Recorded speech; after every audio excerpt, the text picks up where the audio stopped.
The age of modern colonialism began about 1500.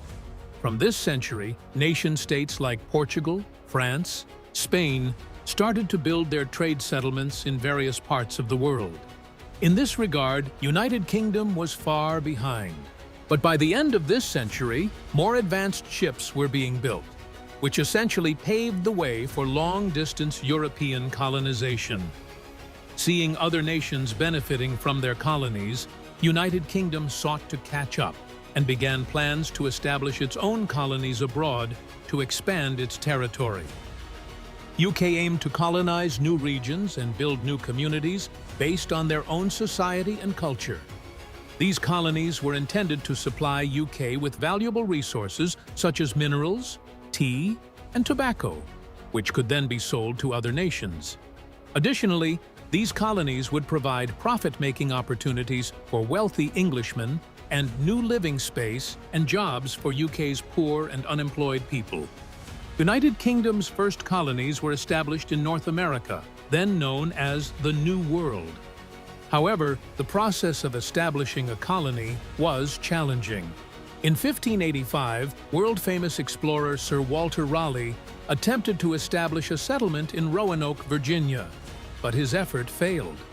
This failure continued until 1607, when Captain John Smith was able to establish the first permanent English settlement at Jamestown, Virginia.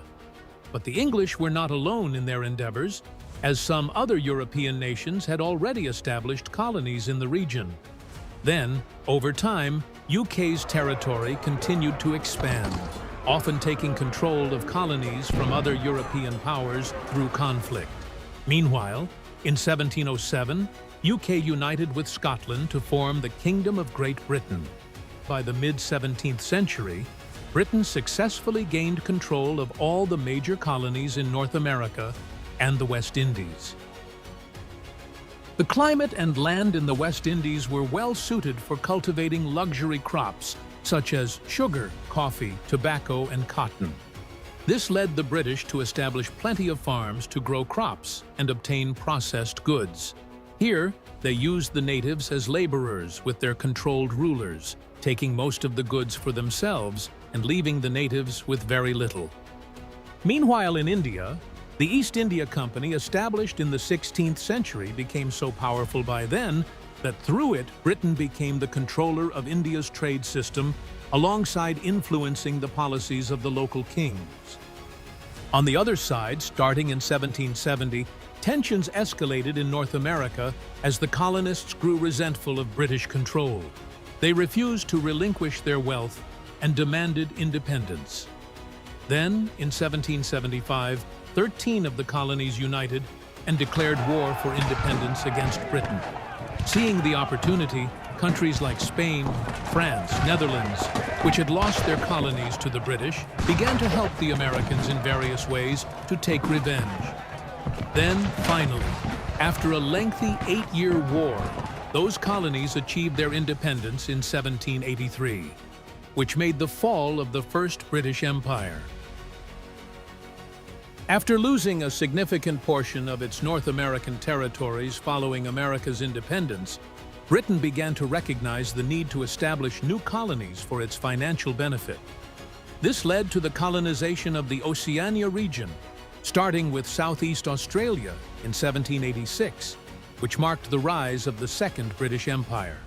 Over the next 100 years, a large portion of the Asian continent, including Sri Lanka, Singapore, and even the Hong Kong, which was then under China's control, fall under British rule. Once the British foothold in Asia and Oceania appeared well established, their attention turned to Africa. From 1881 to 1902, Britain competed with other European empire builders for dominance over African territories.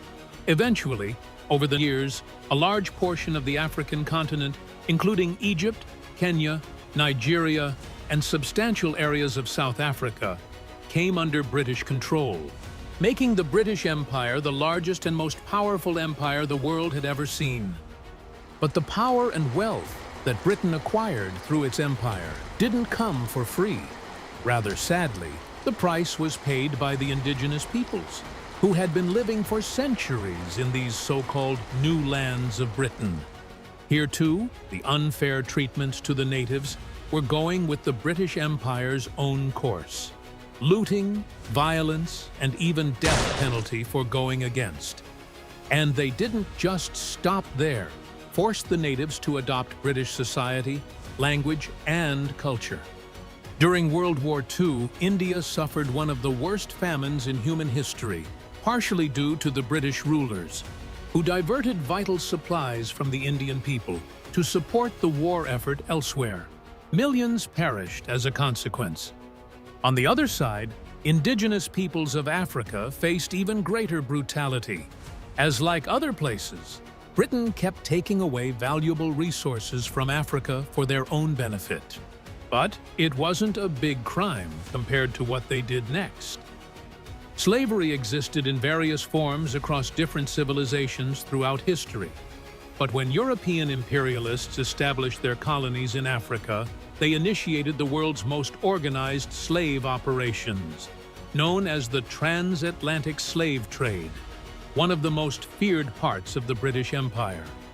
Between the 16th and 19th centuries, European traders forcibly took around 1.2 million Africans from their homes and shipped them across the seas to the Americas and Europe, where they were forced to work under harsh conditions.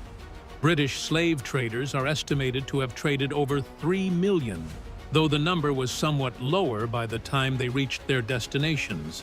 The dire conditions on the slave ships resulted in many deaths, including those of women and children. History indicates that these enslaved individuals significantly contributed to Britain's wealth. The buyers of these slaves were typically factory or farm owners who could produce goods at very low costs due to the minimal provisions provided to the enslaved. Consequently, they could sell these goods at a considerable profit. Furthermore, many raw materials were extracted from the home countries of these slaves, often obtained at minimal price. Later in 1807, Britain banned slavery in its empire, but it took another 26 years to fully implement it. And even after being freed, these slaves continued to suffer racism, a legacy that persists today. Additionally, when slavery was abolished, the British government compensated former slave owners for their loss of human property, while the freed slaves received nothing. And the amount of the compensation was huge.